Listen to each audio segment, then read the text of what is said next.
Ukraine पर Russian हमले के 9 दिन से ज्यादा गुजर चले हैं। यूक्रेन में रशियन हमले से ज़ैपोरिजिया न्यूक्लियर प्लांट में भीषण आग लगी है। कीव में एक भारतीय छात्र गोलीबारी में घायल हो गया है। रशिया ने शुक्रवार अल सुबह भारतीय समय के मुताबिक यूक्रेन के एनहोरोदोर शहर पर हमला बोला और इस रशियन हमले के बाद यूरोप के सबसे बड़े परमाणु ऊर्जा केंद्र में धुआं उठता दिखाई दे रहा है और अभी भी बहुत ज्यादा तबाही मची है। नमस्ते, मैं राशिद। यूरोप के सबसे बड़े परमाणु ऊर्जा केंद्र ज़ैपोरिजिया न्यूक्लियर पावर प्लांट से धुआं उठता नजर आ रहा है। यूक्रेन के विदेश मंत्री दिमित्री कुलेबा ने आग लगने के बाद रशियन सैनिक से यूरोप के सबसे बड़े परमाणु ऊर्जा संयंत्र पर हमला बंद करने का आह्वान किया है। कुलेबा ने ट्वीट किया, अगर उड़ा तो यह चेरनोबिल से 10 गुना बड़ा ब्लास्ट होगा। रशियंस को तुरंत आग बंद करनी चाहिए, यह बात कही जा रही यूक्रेन की तरफ से। यूक्रेन में ज़ैपोरिजिया परमाणु ऊर्जा संयंत्र में 6 रिएक्टर हैं जो पूरे यूरोप में सबसे बड़ा, और अगर जमीन पर आप देखते हैं ना पूरे पृथ्वी पर, तो 9वां सबसे बड़ा रिएक्टर माना जाता है। अमेरिका समेत पश्चिमी देश यूक्रेन की मदद को आने लगे हैं और रशिया के राष्ट्रपति व्लादिमीर पुतिन पहले ही चेता चुके हैं कि अगर कोई भी बाहरी बीच में आया, कूदा, अंजाम बहुत बुरा होगा, जो पहले कभी नहीं देखा होगा ऐसा अंजाम दिखाऊंगा। एक्सपर्ट्स पुतिन की धमकी को एटमी युद्ध से जोड़कर देख रहे हैं। International campaign to abolish nuclear weapon यानी ICAN के मुताबिक अगर अमेरिका और रशिया के बीच परमाणु युद्ध छिड़ गया तो मरने वालों की तादाद 10 करोड़ का आंकड़ा पार कर जाएगी। तो ऐसे में अगर रशिया यूक्रेन के पावर प्लांट पर हमला करने लगा है तो फिर इसके मायने क्या समझे जाएं, और पावर प्लांट पर हमले के बाद कितनी बड़ी तबाही आने वाली है। क्या चेरनोबिल से भी 10 गुना ज्यादा तबाही आने वाली है। डिबेट को हम कर देते हैं ओपन, और इसके अलावा आपको हम दिखाएंगे कीव में क्या चल रहा है। लेकिन इस बीच बड़ी खबर, बिग ब्रेकिंग, यूक्रेन के सबसे बड़े न्यूक्लियर प्लांट पर हमला किया गया है। इस वक्त की बड़ी खबर, इस वक्त की बिग ब्रेकिंग, यूक्रेन के सबसे बड़े न्यूक्लियर प्लांट पर हमला किया गया। ज़ैपोरिजिया न्यूक्लियर पावर प्लांट पर हमला किया गया है। धुएं का गुबार उठता नजर आ रहा है, तस्वीरों में आप साफ देख सकते हैं। और इस पावर प्लांट के बारे में यह कहा जाता है कि अगर तबाही मची तो फिर ऐसे में सैकड़ों लोगों की मौत हो सकती है। न्यूक्लियर प्लांट पर बमबारी से बड़े हादसे का खतरा मंडराने लगा है। रशियन सेना लगातार बमबारी कर रही है, यह यूक्रेन की तरफ से कहा गया है, और यूक्रेन का यह दावा है कि दिन रात एक करके हम बचने की कोशिश कर रहे हैं। यूक्रेन के सबसे बड़े न्यूक्लियर प्लांट पर हमला। डिबेट ओपन कर देते हैं। डॉक्टर धीरज कौल, विदेश मामलों के जानकार, उदय सिंह, पूर्व अधिकारी भारत सरकार, अजय वर्मा, वरिष्ठ पत्रकार मेरे साथ में हैं। डॉक्टर धीरज कौल, क्या माना जाए, अगर न्यूक्लियर पावर प्लांट पर ज़ैपोरिजिया में हमला किया गया है तो फिर इसके मायने क्या हैं, आगे आने वाले दिन कितने खतरनाक साबित हो सकते हैं? डॉक्टर धीरज कौल।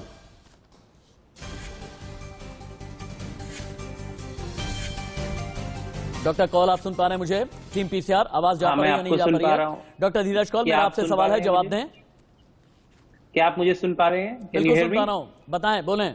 हाँ, जैसे आप देख रहे हैं, मैंने पहले भी कुछ दिन पहले भी बताया था, ये 1-2 दिन की वॉर नहीं है, ये बहुत लंबी खींचेगी, और हर दिन के साथ यूक्रेनियन प्रेसिडेंट की तरफ सपोर्ट नेटो का भी बढ़ रहा है, यूरोप का भी बढ़ रहा है, और रशिया बिल्कुल अलग थलग हो रहा है। इस सब में एक और प्रॉब्लम है कि जब वॉर होती है, और खासतौर पे nuclear power plants are a no go zone for any professional army, लेकिन पिछले कई दिनों से तीन तरफ से इस पे गोलाबारी हो रही है, और अब उसमें 6 रिएक्टर हैं, 6 में से 1 में आग लग चुकी है।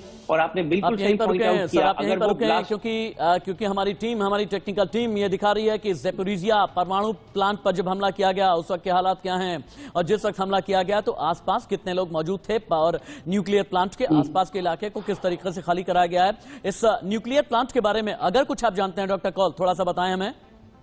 बिल्कुल, मैं ये बताना चाह रहा हूं कि जैसे आपने सही बताया, वर्ल्ड के टॉप 10 न्यूक्लियर पावर प्लांट्स में है। यूक्रेन की 20% ऊर्जा यहां से आती है और पूरे यूरोप का सबसे बड़ा है। और हमारी अपेक्षा है कि अगर ये न्यूक्लियर मटेरियल लीक हुआ, अगर मेल्टडाउन हुआ, जो कि फायर की वजह से हो सकता है, रेडिएशन एक्सपोज होगी, और पूरे यूरोप में जैसे चेरनोबिल में 86 में हमने देखा 10 गुना ज्यादा हो सकती है। गुड न्यूज ये है कि अभी तक रेडिएशन वहां पे डिटेक्ट नहीं हो रही, और यूक्रेन की मिनिस्ट्री अपील कर रही है रशिया को। मेरे हिसाब से तो कहीं से भी गुड न्यूज नहीं आ रही है। अगर प्लांट पर हमला कर दिया गया है, हाँ, बस इतना ही पता चल रहा है ना कि रेडिएशन अभी नहीं आ रही है, लेकिन अभी से हम गुड न्यूज तो किसी कीमत पर नहीं कह सकते। जहां पर ऐसा कहा जा रहा है कि 10 लाख से ज्यादा पलायन कर गए हैं, जहां पर हजारों की तादाद में मौत हो सकती है, तो ऐसे में अभी हम गुड न्यूज नहीं कह सकते। लेकिन हाँ, मैं उदय सिंह जी आपसे यह जरूर जानना चाहूंगा कि अभी तक 2 हिंदुस्तानी छात्रों की मौत हुई है और एक छात्र गोलीबारी में घायल हुआ है। इस बीच एक बार फिर से वॉर का सायरन ऑन हो गया है। वॉर सायरन ऑन होने का मतलब यह है कि फिर से आ गई है बड़ी खबर रशिया यूक्रेन युद्ध पर। इस वक्त की सबसे बड़ी खबर, कीव में हिंदुस्तानी छात्र गोली लगने से घायल हो गया है। केंद्रीय मंत्री जनरल वीके सिंह ने बड़ा बयान दिया और जनरल वीके सिंह ने यह कहा कि हम किसी भी तरह से रेस्क्यू करके ला रहे थे, लेकिन कीव में एक भारतीय छात्र को गोली लग गई है। रास्ते में ही छात्र को वापस कीव लेकर के आया गया है। क्या कहना है जनरल वीके सिंह का, सुनिए।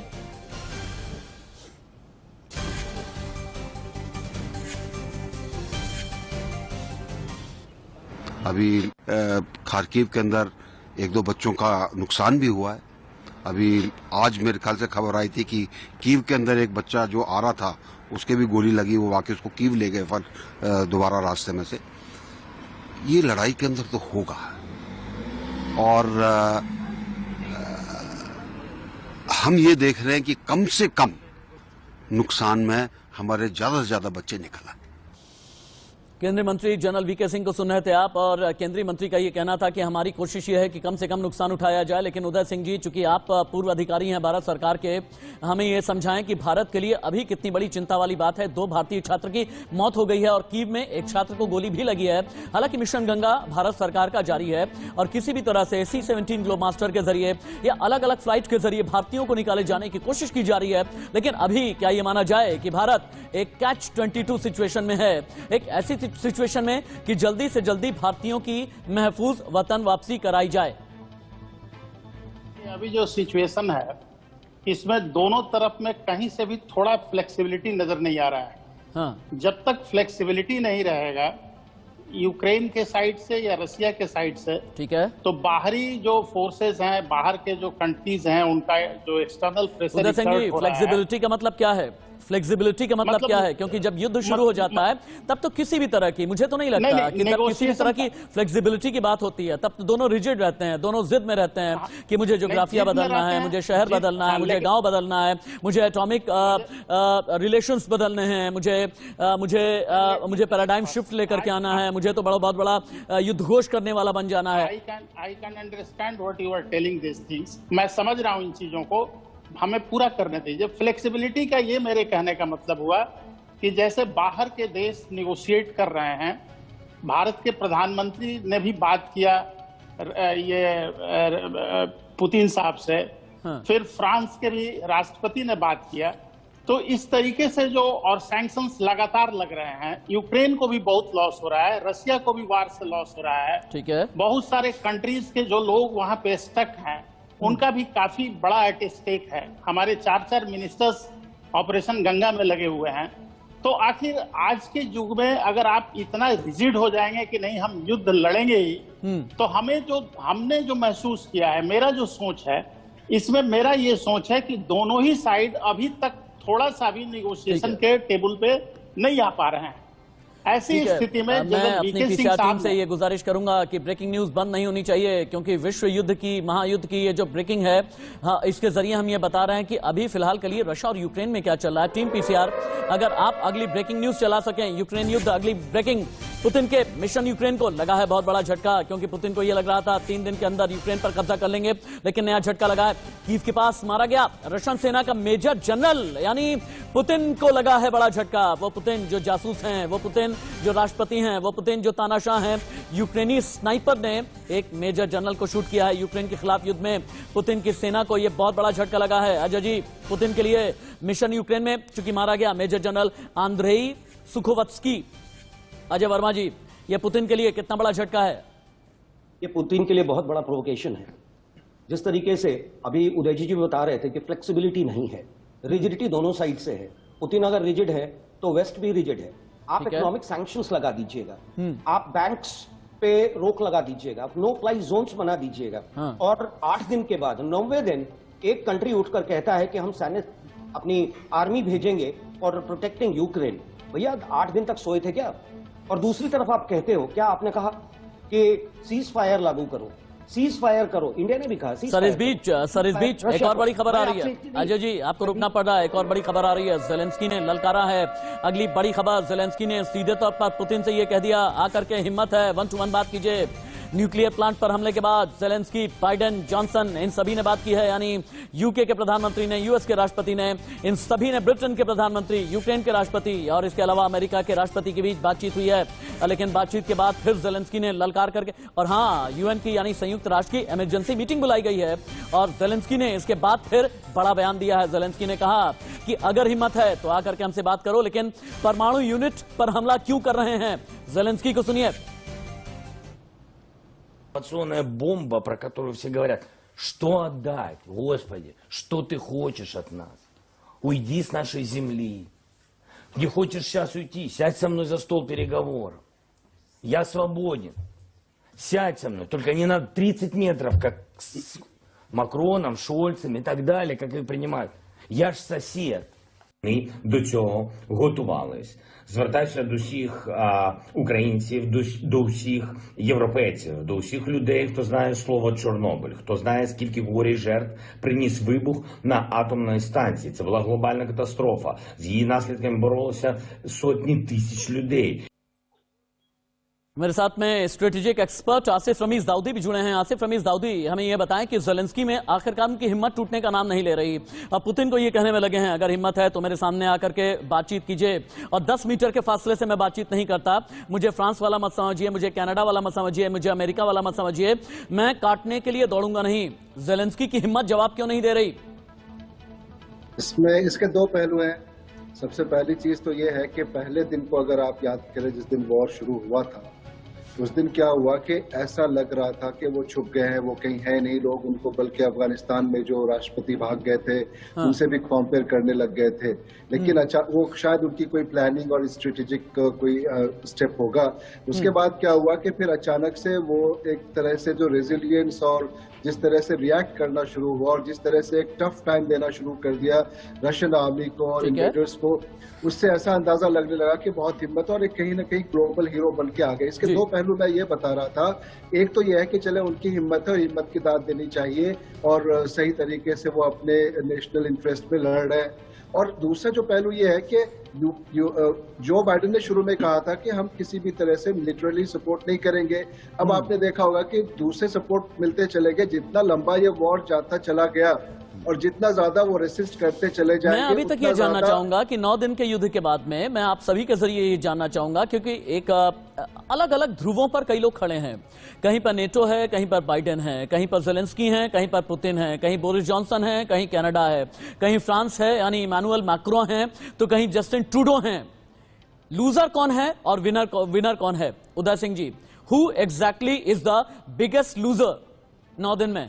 देखिए यहाँ बहुत चीजें इतना लंबा युद्ध होने के बाद क्लियर होते जा रहा है। पहला चीज तो हमें जो महसूस हो रहा है, I may be right, I may be wrong, लेकिन हम जो फील कर रहे हैं वो ये है कि ये ऑलरेडी नेटो ज्वाइन कर चुके थे, केवल डिक्लेरेशन बाकी था। ठीक है। और ये रूस को ये काफी नागवार गुजर रहा था। उसके सोच में ये थी कि उसके सर पे सैकड़ों मिसाइल्स नेटो के तैनात हो जाएंगे और आगे उसके लिए बहुत बड़ा न्यूसेंस होगा, बहुत बड़ा हैजार्ड होगा, और इसके चलते वो उदय जी यहीं से अपनी बात आगे बढ़ाइएगा। उदय जी यहीं से अपनी बात आगे बढ़ाइएगा, क्योंकि एक बार फिर से बजने लगा है वॉर सायरन। वॉर सायरन का मतलब ये होता है कि मेरी टीम ने मुझे अलर्ट कर दिया है कि मुझे अगली बड़ी खबर लेनी है। चर्निहिव में मिसाइल हमले में 33 की मौत हो गई है, यानी कीव, खार्किव, चर्निहिव, कहीं पर भी आप चले जाएंगे वहां पर चर्निहिव एयर स्ट्राइक में 18 लोग घायल हुए हैं। यूक्रेन की तरफ से यह दावा किया गया है, यानी पुतिन रुकने का नाम नहीं ले रहे, रशियन फौज रुकने का नाम नहीं ले रही। चर्निहिव में मिसाइल अटैक में 33 की मौत हो गई है। उदय जी अपनी बात आगे बढ़ाएं। देखिए, इसमें जो आज के डेट में जो सिचुएशन अराइज किया है, जो मैंने पहले आपको कहा था, हम लोगों का 2 चीज इसमें एट स्टेक है। पहला हमारा डिप्लोमेसी और दूसरा हमारे जो स्टूडेंट्स या जो हमारे यहाँ के काम करने वाले लोग जो थोड़ी सी मात्रा में हैं, वहां फंसे हुए हैं। और जैसा कि जनरल बीके सिंह साहब का आपने स्टेटमेंट सुनवाया, उनका कहना बिल्कुल सही है, क्योंकि इतने बड़े पैमाने पे हमारे यहीं रुकिए, क्योंकि यहाँ पर तस्वीर भी बतानी जरूरी है। सर यहीं रुकिए, ये अख्तिरका की तस्वीरें आ रही हैं। पावर प्लांट पर रशियन अटैक किया गया है और रशियन अटैक की ये तस्वीरें, धुएं का उठता गुबार, ये बता रहा है कि आसपास रेडिएशन फैल तो गई होगी। हालांकि हम न्यूक्लियर फ्यूजन के बारे में वैज्ञानिक तरीके से तो बहुत कम जानते हैं, लेकिन इतना पता है कि जहां पर किसी भी पावर प्लांट से या न्यूक्लियर प्लांट से इस तरह का धुआं उठता है तो आसपास के वातावरण को और भी ज्यादा खराब कर देता देता है विकिरण के जरिए, रेडिएशन के जरिए। और ये आप देखें कि न्यूक्लियर प्लांट में जब धमाका किया गया, बिल्कुल ठीक सुबह सुबह जो धमाका किया गया है, इसके बाद की ये तस्वीरें हम आपको दिखा रहे हैं। लेकिन अब सवाल ये पैदा होता है, मुझे ऐसा लगता है कि एक बार जितने भी गेस्ट हैं उन्हें स्क्रीन पर लेकर के आना चाहिए। डॉक्टर धीरज कौल, थोड़ा सा हमें ये समझाएं कि लेनिन की क्रांति, स्टालिन की क्रूरता और पुतिन का तिलिस्म, आई रिपीट, लेनिन की क्रांति, स्टालिन की क्रूरता और पुतिन के तिलिस्म के बाद रशिया कहां पर आकर के खड़ा है? रशिया वाकई में सुपर पावर है या सुपर लूजर है? देखिए, ऑनेस्टली स्पीकिंग, रशिया जिस डायरेक्शन में जा रहा है बहुत जल्दी सुपर लूजर बन जाएगा, क्योंकि दुनिया के सारे देश उसके खिलाफ नामबंद हो रहे हैं। चाइना और 4-5 देश को छोड़ दीजिए, एक वन साइडेड वॉर है और वो बढ़ती जा रही है, ह्यूमैनिटी के ऊपर वॉर है।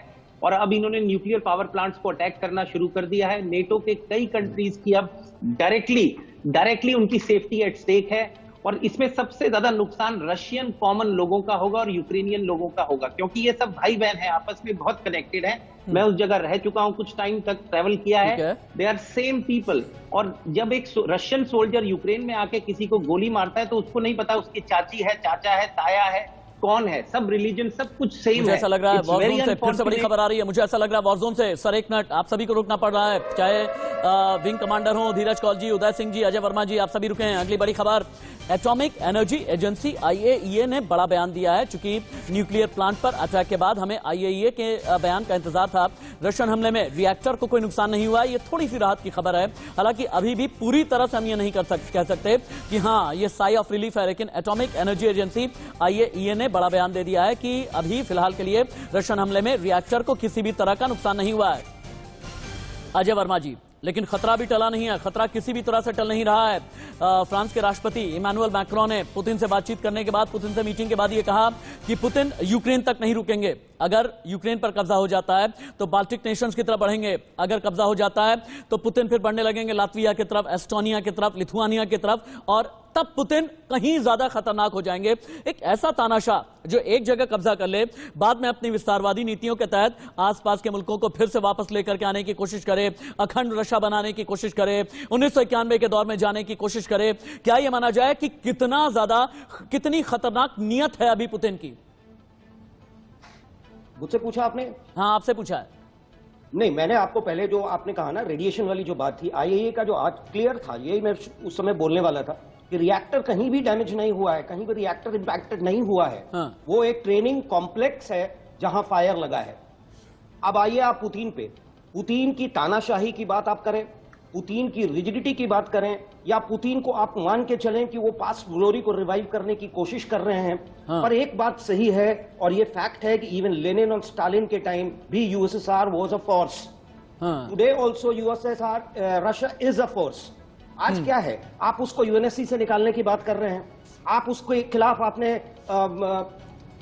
उसको in a way you condemned Russia, criticise किया आपने। इंडिया ने कहा कि चलो ठीक है। सर मुझे बहुत तेजी के साथ में wing commander retired Praful Bakshi भी इंतजार कर रहे हैं, उनके पास में जाना है। लेकिन अगली बड़ी खबर आ गई, वॉर सायरन बज गया, बिग ब्रेकिंग, इस वक्त की महायुद्ध की ब्रेकिंग, वर्ल्ड ब्रेकिंग। पुतिन के मिशन यूक्रेन को लगा बड़ा झटका, ये ब्रेकिंग हम चला चुके हैं। अगली ब्रेकिंग फायर की जाए तुरंत ही, क्योंकि कीव के पास रशियन सेना का मेजर जनरल मारा गया है। अगली ब्रेकिंग, टीम PCR तुरंत ही ब्रेकिंग न्यूज बदलें। अगली जो बड़ी खबर आ रही है फिलहाल के लिए, अभी यूक्रेनी स्नाइपर ने शूट किया है और रूसी सेना के मेजर जनरल को, इस वक्त की बड़ी खबर है। और खार्किव में रिहायशी इलाकों में किस तरह से हमला किया गया है। खार्किव, कीव, ये जितने भी इलाके हैं, यानी पूर्वी यूक्रेन से लेकर के दक्षिणी यूक्रेन तक पूरी तरह रशियन फौजें कब्जा करने के लिए आगे बढ़ रही हैं। मैं थोड़ी देर के लिए चुप होता हूं, इन तस्वीरों के साथ साथ आवाज भी सुने आप।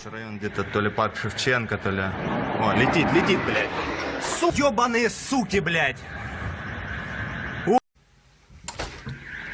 Опять, короче, район где-то то ли парк Шевченко, то ли... О, летит, блядь! Ёбаные суки, блядь!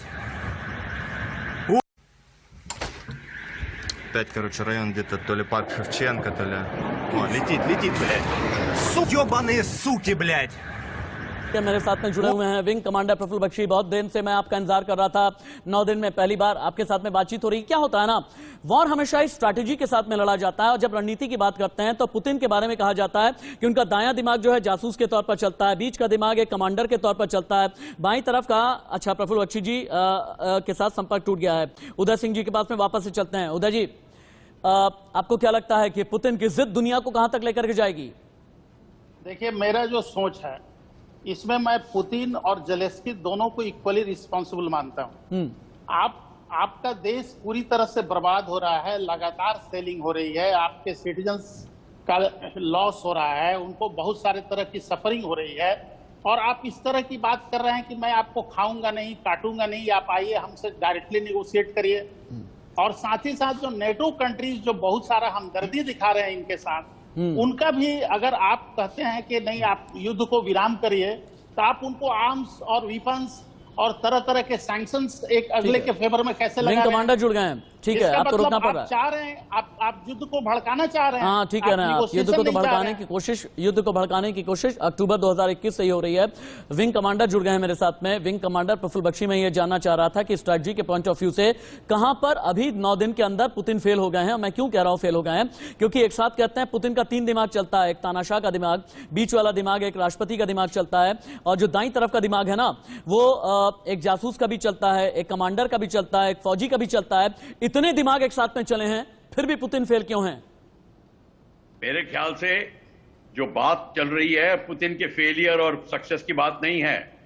असलियत की बात यह है कि ये जो लड़ाई है ये बेसिकली स्टार्ट हुई है जब नेटो ने एक्सपेंशन शुरू करी है और यूक्रेन को नेटो बनाने की कोशिश करी है।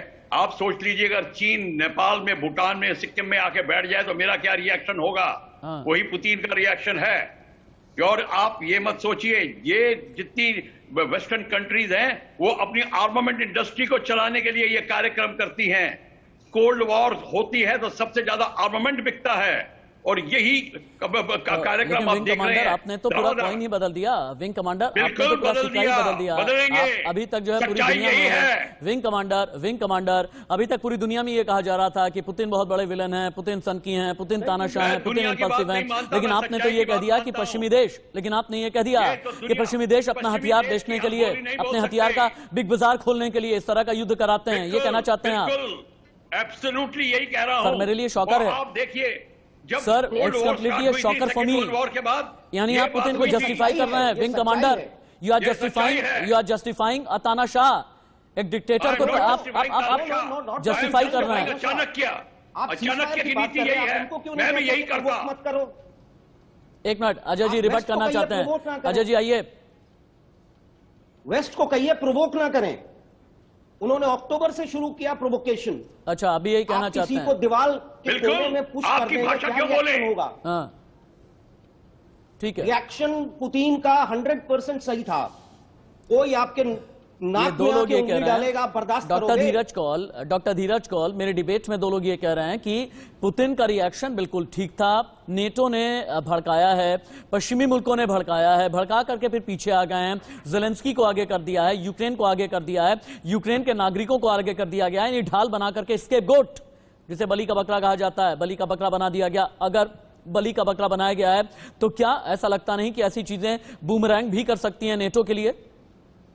डॉक्टर कौल। बिल्कुल कर सकती हैं, बिल्कुल कर सकती हैं। और जो कंट्री सेक्टर लगाती है फाइनेंशियली, सबसे पहले उन्हीं का नुकसान होता है। नंबर 2, जो भी लोग ये बोल रहे हैं कि नेटो के मिसाइल्स वहां लग जाएंगे, तो आपको ये जान के पता होना चाहिए कि लाटविया और एस्टोनिया ऑलरेडी नेटो के मेंबर्स बन चुके हैं, और वहां पे वो नेटो के मेंबर हैं और रशिया के बॉर्डर पे हैं। तो ये कंसेप्ट कि यूक्रेन के आने के बाद ही मिसाइल्स लगेंगी, लगाने को तो वो लाटविया और एस्टोनिया में भी लग सकती है। नंबर 2, ये आपके जो बख्शी साहब हैं बिल्कुल सही बात कर रहे हैं। Defence contractors are multi billionaire, हर कंट्री में होते हैं, और वॉर से वो लोग बेनिफिट करते हैं। पूरी इंडस्ट्री है वॉर के पीछे, वो उसको बढ़ावा देती है। सबसे ज्यादा नुकसान इस इनोसेंट मिडिल क्लास और लोअर मिडिल क्लास लोगों का होता है, दोनों तरफ से पड़ते हैं।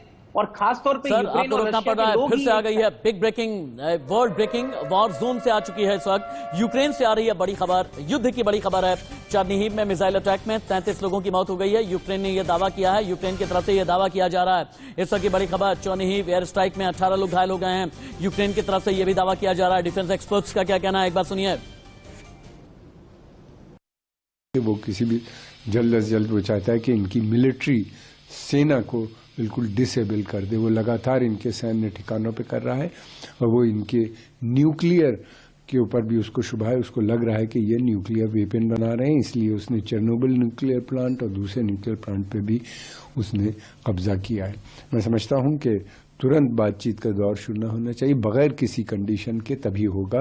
कहीं न कहीं रूस के रक्षा मंत्री एक संदेश दे रहे हैं कि मरता क्या न करता, डूबते को तिनके का सहारा। यदि हम युद्ध नहीं जीते तो न्यूक्लियर ऑप्शन विकल्प हो सकता है, लेकिन इस विकल्प में यदि रूस ऐसा लेता है रास्ता तो वो भयंकर रास्ता होगा। वो बर्बादी होगी, रूस की भी बर्बादी होगी, बाकी लोग की भी बर्बादी होगी। अब मुझे समझ में नहीं आता, विंग कमांडर एक बार जितने भी गेस्ट हैं पैनल को टीवी स्क्रीन पर लेकर के आया जाए। हाँ विंग कमांडर, मुझे एक बात ये समझाइएगा, समझ में नहीं आता कि जो बाइडेन ये कहते हैं कि रशिया को मनमानी नहीं करने देंगे। यहां पर हर गुजरते हुए पल के साथ में रशियन फौजें आगे बढ़ रही हैं, कभी न्यूक्लियर प्लांट पर अटैक कर रही हैं, कभी पावर प्लांट पर अटैक कर रही हैं, कभी कीव से लेकर के लीव तक, लीव से लेकर के खार्किव तक, खार्किव से लेकर के चेर्नोबिल तक पे भी अटैक की तैयारी की जा रही है। और बाइडेन ये कहते हैं यूक्रेन के हर इंच की रक्षा करेंगे और तानाशाह को हम हुकूमत नहीं करने देंगे, तानाशाह को अपना काम नहीं। ये हर इंच की रक्षा ऐसे होती है क्या? ऐसे होती है हर इंच की रक्षा? या देसी भाषा में, मैं यूपी का रहने वाला हूं विंग कमांडर, देसी भाषा में कहते हैं कि भौकाल टाइट रखना, भौकाल बना करके रखेंगे कि देखो हम अंकल सैम अभी भी हैं, जबान के बयान बहादुर हम अभी भी बने रहेंगे, बाकी मरते रहो। बिल्कुल बयान के बहादुर तो हैं ही। इराक में जब उन्होंने हमला किया 2 बार, कोई प्रॉब्लम नहीं। अफगानिस्तान में किया, कोई प्रॉब्लम नहीं। वियतनाम में किया, कोई प्रॉब्लम नहीं। अफगानिस्तान को छोड़ के भाग गए, कोई प्रॉब्लम नहीं। सियागोन को छोड़ के भाग गए, कोई प्रॉब्लम नहीं। अरे अमेरिका के लिए हम कब तक अमेरिका के झोली चुप करते रहेंगे? सच्चाई भी सुनने की आदत पड़ जानी चाहिए। ये आर्मामेंट इंडस्ट्री का सारा खेल है और यही कर रहे हैं। पूरी सेकेंड वर्ल्ड वॉर के बाद में, पूरी सोवियत यूनियन के टूटने के बाद में इन्होंने आर्मामेंट इंडस्ट्री को चलाया। आप और मेरे जैसे जो देश हैं, हमारे देश, वो इनके बहकावे में आ जाते हैं क्योंकि हमारे को लेकिन मुझे ये जरूरत है।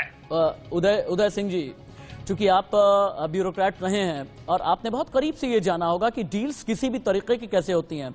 अगर आपको हथियार का सप्लायर बनना है, अगर आपको हथियार का बिग बाजार बनना है, तो युद्ध जरूरी थोड़ी है। आप आर्म्स डील तो ऐसे भी कर सकते हैं ना। अब भाई जैसे रशिया है, रशिया ने S-400 एयर डिफेंस डील की ही भारत के साथ में, हमारे साथ में हुई है ना डील। फ्रांस ने रफेल की डील की है ना, इजराइल ने हथियारों की डील की है ना। हमारे पास में अलग अलग मेक के हथियार आते तो हैं। हथियार खपाने के लिए युद्ध जरूरी है क्या? देखिए, इसमें 2-3 चीजें हम आपको एक्सप्लेन करना चाह रहे हैं, हमको थोड़ा समय दीजिए। पहला ये कि किसी भी जो महाशक्ति अगर कहीं पे वार छिड़ती है तो उसको वो जस्टिफाई करने के लिए तरह तरह का रीजंस उसमें डालते रहती है। जैसे आपको याद होगा, यूएसए ने जब इराक पे अटैक किया था तो बार बार कह रहे थे कि ये केमिकल वीपन बना रहे हैं, केमिकल वीपन बना रहे हैं, और अंत तक कोई केमिकल वीपन का किसी भी तरह का कोई प्रूफ नहीं मिला और वहां पे उन्होंने युद्ध किया। इसी तरीके से जब ये न्यूक्लियर वीपन बनाने की बात कर रहे हैं तो एक तरह से ये जस्टिफाई कर रहे हैं कि हम जो है इनके ऊपर, हमारा अटैक जो है इन कारणों से हो रहा है, जबकि पूरी दुनिया समझ चुकी है कि इसमें रीजंस क्या हैं और क्यों ये अटैक कर रहे हैं। ठीक है, इनके साथ। और दूसरा जो इम्पोर्टेंट चीज है कि नेटो फोर्सेज ने इनको बहकावे में रख करके इन्हें लगा था कि हमारे साथ ये युद्ध करने आएंगे, लेकिन वो युद्ध नहीं करके वो इनको तरह तरह के लॉजिस्टिक सपोर्ट देने लगे।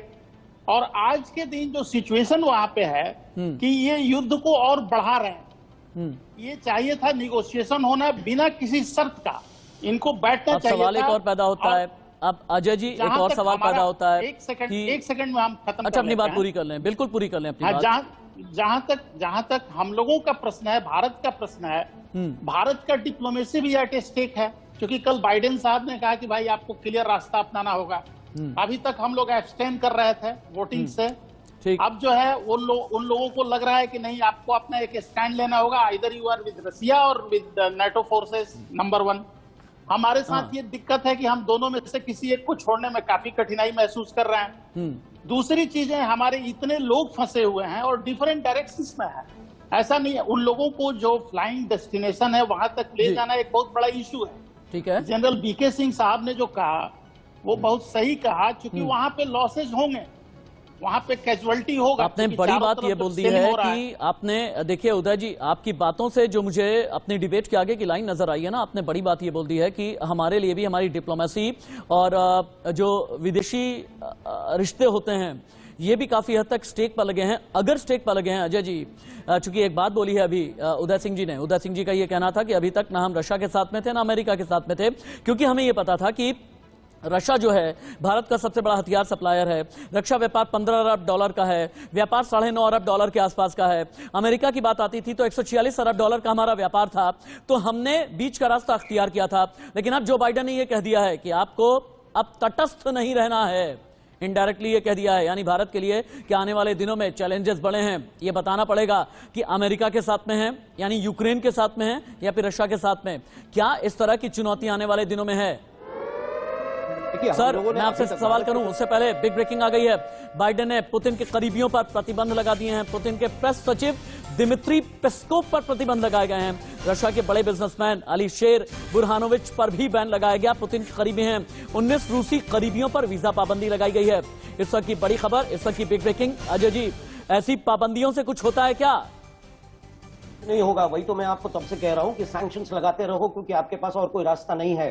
बंद कमरे में आप वॉरजोन बनाकर बैठे हो, जहां आप एक स्टिक लेकर मूवमेंट करते हो। आप प्रेस सचिव पर प्रतिबंध लगा दें, आप बिजनेसमैन पर प्रतिबंध लगा दें, लेकिन रशिया यूक्रेन युद्ध पर इस वक्त एक और वर्ल्ड ब्रेकिंग बहुत बड़ी खबर। यूक्रेन के ज़ैपोरिजिया में ताबड़तोड़ मिसाइल अटैक फिर से शुरू हो गए हैं। रात के अंधेरे में रशिया ने मिसाइल अटैक किया, फिर से शुरू हो गए हमले। दक्षिण पूर्व यूक्रेन के बड़े हिस्से पर हमला किया गया है। अजय जी, अपनी बात पूरी करें। मैं कह रहा हूं कि ये जो आप सैंक्शंस लगा रहे हो ना, इसका कोई फायदा नहीं होगा। पुतिन ने सोच लिया है कि यूक्रेन में जाएंगे, घुसेंगे और वहां अपनी बदलाव करेंगे तो करेंगे। भारत के लिए जरूरी है आज की तारीख में that they should take a clear stand. हमने एब्सटेन किया, फिर बाद में क्या किया कि सीज फायर और नेगोशिएशंस की बात की। पुतिन को कहा कि आप सीज फायर करो, ये it is a smart move for हमारे लोगों को वहां से निकालने के लिए।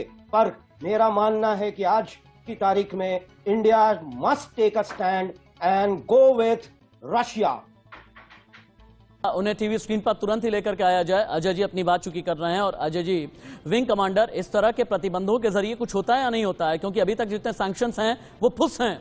अब आप ये कहते हैं, अमेरिका ये कहने में लगा है कि 19 जितने पुतिन के करीबी हैं, जो बिजनेसमैन हैं, प्रेस सचिव हैं, छोटे मोटे जो दोस्त हैं, इन सभी पर बैन लगा देंगे। जाओ पुतिन, डर जाओ। डर जाएंगे क्या पुतिन? देखिए, ऐसा है, ये बात हम कब तक करेंगे ये तो पता नहीं। कि पुतिन डरेंगे कि नहीं, वो तो नहीं डरेंगे, ये भी पता है। ठीक है, विंग कमांडर के साथ में हमारा संपर्क टूट गया है। विंग कमांडर, आपने अपना फोन म्यूट कर लिया है, अपना फोन अनम्यूट कर लें ताकि आपके साथ में हमारी बातचीत हो जाए। डॉक्टर धीरज कौल, अब थोड़ा सा हमें यह समझाइएगा कि क्या यह वक्त आ गया है कि भारत को भी एक बड़ा और कड़ा स्टैंड देना पड़ेगा? क्योंकि जो बाइडेन ने यह कह दिया है, एक तरफ तो पूरी दुनिया को अब आकर के दिखाना पड़ेगा। बिल्कुल, सारी दुनिया को हमें ह्यूमैनिटेरियन की एंगल्स को देखना पड़ेगा। ह्यूमैनिटेरियन एंगल की बात हमने बड़ी देर बाद शुरू करी है, 10 दिन बाद शुरू करी है। क्यों? क्योंकि लोग चिंताजनक थे कि हमारा मिलिट्री एक्शन रुक जाएगा अगर ह्यूमैनिटेरियन एड प्रोग्राम आए। ये प्रॉब्लम है।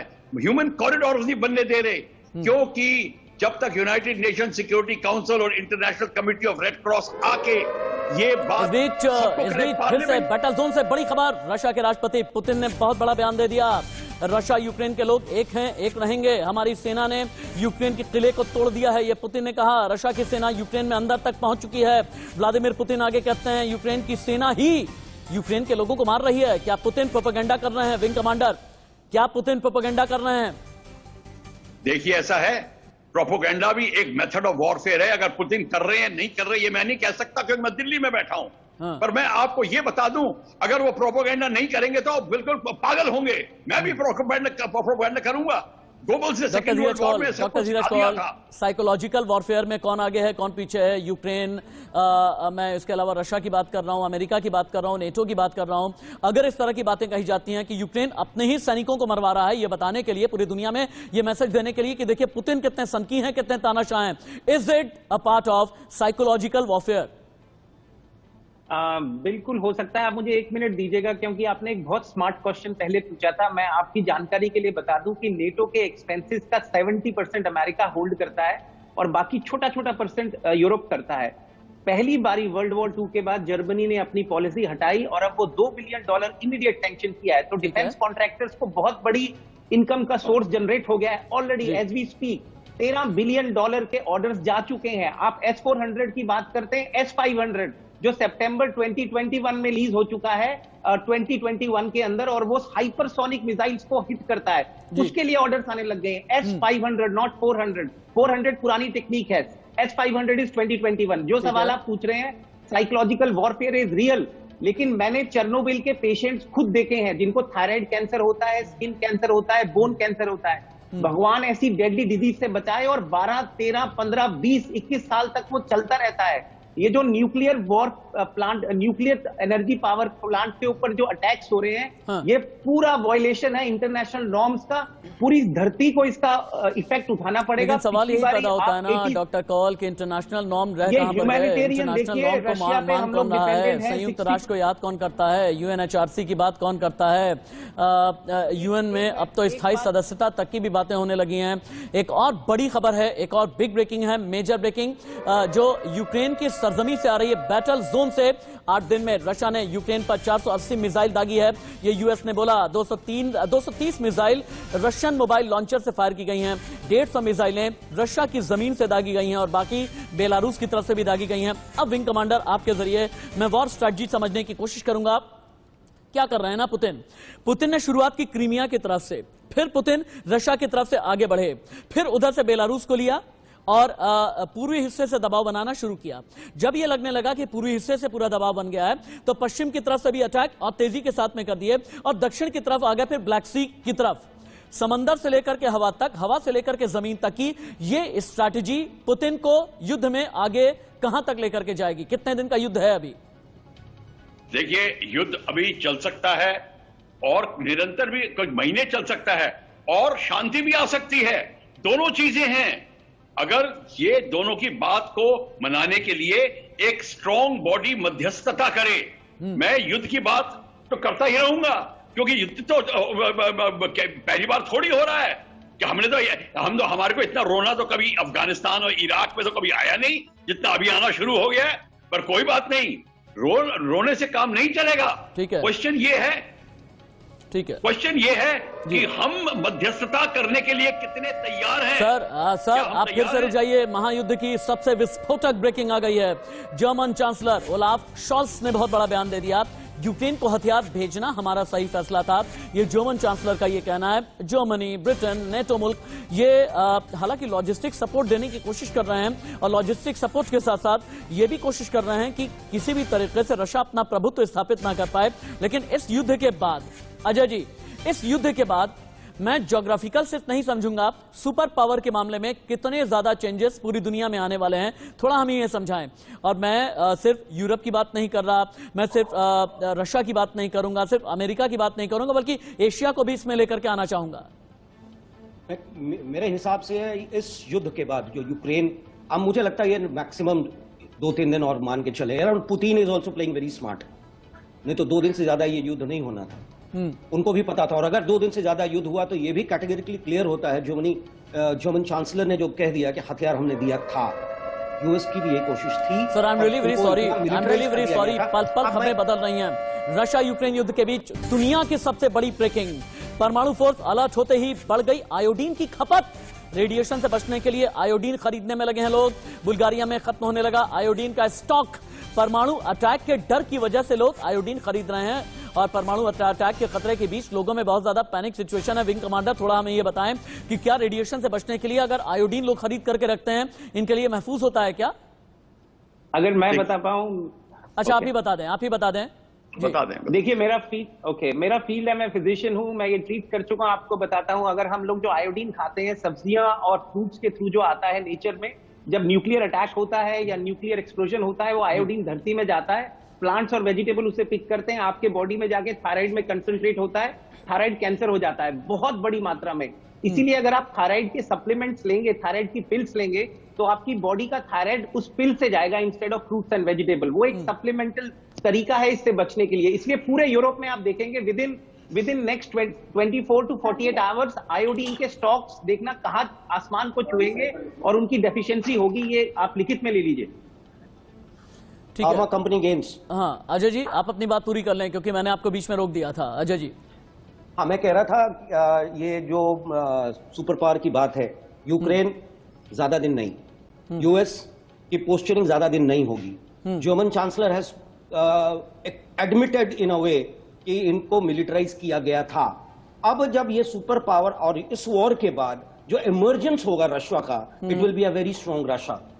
ठीक है, मैं ये नहीं कहता कि इट विल बी एनक्रोचिंग और इन्वेड करके फिर वो बाहर आ जाएंगे।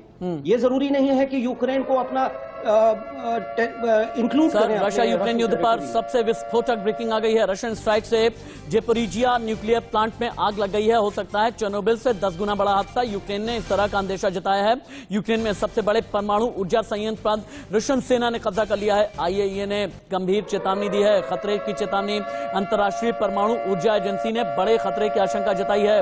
इस वक्त की बड़ी खबर है, इस वक्त की बिग ब्रेकिंग है। एक और बड़ी खबर अमेरिकी चैनल पर गरजे यूक्रेन के राष्ट्रपति ज़ेलेंस्की, पुतिन हमारी जमीन से चले जाओ। ये ज़ेलेंस्की ने कहा, नहीं जाना चाहते तो बैठो बात करो, मैं पड़ोसी हूं, काटूंगा नहीं। यूक्रेन के राष्ट्रपति ज़ेलेंस्की ने कहा, बात करो, किस बात का डर है। ये ज़ेलेंस्की ने आगे बात बोली है। उदय जी, क्या वाकई में इस तरह की आगे आने वाले दिनों में नौबत या संभावना है कि ज़ेलेंस्की और पुतिन बात करते नजर आए या फिर नहीं? मैं एक चीज ज़ेलेंस्की के बारे में उदय जी आप बोले। होगा कि वो the standing comedian and he is a good performer. Uday ji आप बोले। हाँ, मैं आपको एक चीज स्पष्ट करना चाहता हूँ। एक बहुत अच्छा प्रश्न आपका अनआंसर्ड रह गया है जी, कि क्या इस युद्ध के बाद सुपर पावर्स का पोजीशन चेंज करेगा। तो मैं, और उसमें आपने थोड़ा सा हिंट भी किया कि हम लोग पूरे यूरोप को लेकर नहीं देखें, एशिया को भी देखें। इसमें मैं थोड़े से आपके बात को आगे बढ़ाता हूँ।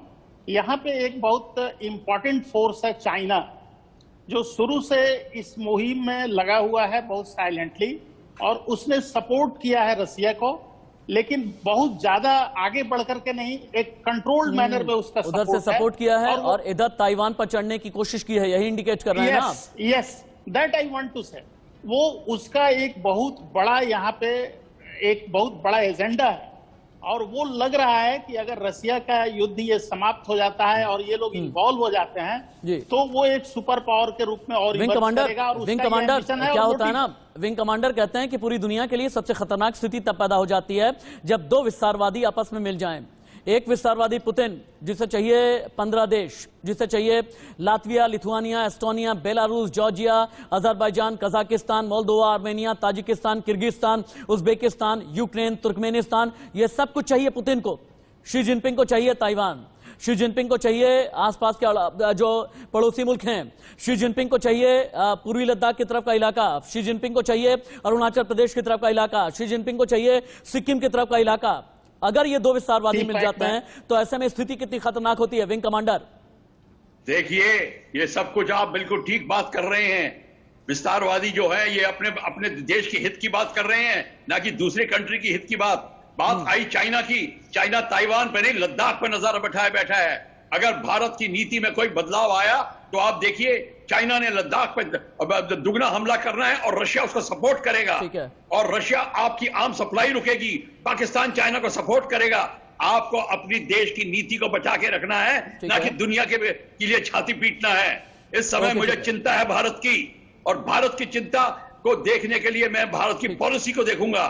तभी तो लोग उनको भड़का रहे हैं कि आप विस्तारवादी बात करिए, आप अमेरिका के, रशिया के खिलाफ बात करिए, चाइना के खिलाफ बात करिए। हमें अपने हित की बात करनी है। अगर हमें अब सच्चाई देखनी है और हम देश को प्रेम करते हैं तो अपनी देश की बात करिए। हमारी क्या हालत होने वाली है, हमें उसकी ज्यादा चिंता है। और वो सोवियत यूनियन टूटा, सारे हिस्सा सोवियत यूनियन के थे, क्यों तोड़ा गया? आसिफ रमीज दाऊदी, आपका क्लोजिंग कमेंट। क्यों दुनिया की फिक्र होती है? राशिद साहब, आप क्लोजिंग रिमार्क्स किसी और से ले लीजिए। मैं I am enjoying listening to everybody, so आप प्लीज। आसिफ साहब, आपकी आवाज, आपकी कनेक्टिविटी ठीक तरीके से आ नहीं रही थी, इसी वजह से हम आपसे संपर्क नहीं कर पा रहे थे। आप बताएं। मैं कोई बात नहीं, आप क्लोजिंग रिमार्क्स ले लें, मैं सुन रहा हूँ, I am learning a lot. अच्छा ठीक है, बहुत ठीक है, आपका धन्यवाद। अजय जी, एक क्लोजिंग रिमार्क आप दे दें। इस पूरे प्रकरण में Ukraine is the loser, Putin will emerge a strong force. India needs to maintain its tight rope walking, जिसको कहते हैं कि आप अपने डिप्लोमेसी को, अपने इंटरेस्ट को आप पहले देखिए। अजय जी, आसिफ जी, उदय जी, विंग कमांडर डॉक्टर धीरज कौल, बहुत शुक्रिया आपका, अपना बेशकीमती समय इंडिया न्यूज को आपने दिया है। लेकिन हाँ, इतना हम जरूर कहेंगे कि अगर पूरी दुनिया इस खतरनाक मुहाने पर आकर के खड़ी हो गई है तो इसका जिम्मेदार कौन है? अगर परमाणु युद्ध के मुहाने पर आकर के खड़ी हो गई है तो क्या आने वाला वक्त पुतिन को बहुत बड़ा विलन देखेगा? और ज़ेलेंस्की अगर ये कहने में लगे हैं कि मैं काटने के लिए नहीं आऊंगा, आकर के मुझसे बात कीजिए, क्या बातचीत की टेबल पर दोनों बड़े नेता आएंगे या फिर नहीं? और फ्रांस अगर ये कहने में लगा है कि यूक्रेन पर कब्जे तक ही पुतिन रुकेंगे नहीं, तो क्या ये माना जाए कि अपनी विस्तारवादी नीतियों के साथ में पुतिन दुनिया के लिए आने वाले दिनों में बड़ा खतरा बन जाएंगे? और अगर नेटो ने, अगर अमेरिका ने यूक्रेन को फंसा दिया है, यूक्रेन को आगे किया है, बलि का बकरा बनाया है, तो फिर आगे आने वाले दिनों में नेटो के लिए खतरा कितना बड़ा है और क्या बूमरैंग करेगा या फिर नहीं? हर बड़ी खबर, हर एक्सक्लूसिव ब्रेकिंग सिर्फ इंडिया न्यूज पर।